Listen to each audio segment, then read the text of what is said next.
Ford Academy. In this video, we'll be considering binary logistic regression using Stata. It is worthy to note that binary logistic regression is often used when the dependent variable is dichotomous in nature. That is, the responses of the dependent variable is in two categories, either yes or no, absence or presence of a disease, and so on. So first, we have to import our data set into Stata. For the course of this analysis, I already have my data set imported into Stata, so we can as well view the data.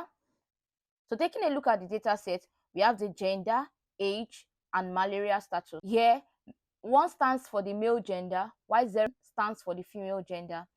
We have the age, and we also have the malaria status. That 0 stands for absence of a disease, while 1 stands for presence of malaria.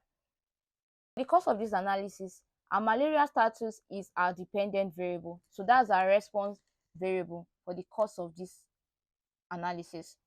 So to get the binary logistic regression result, all we have to do is to type in the command logit. What comes next after the logit is the response variable. So we have malaria status as our response variable, so that comes next.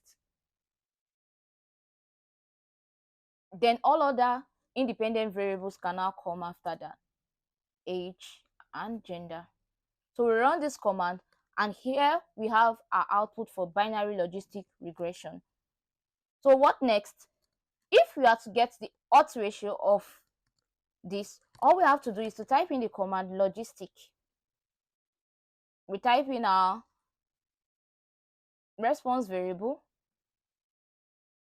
and our independent variables, and we run this command.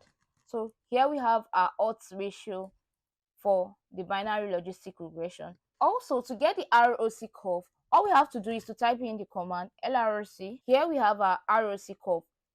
Thank you for watching this video. Please kindly subscribe so you can always be notified when we upload a new video. Thank you.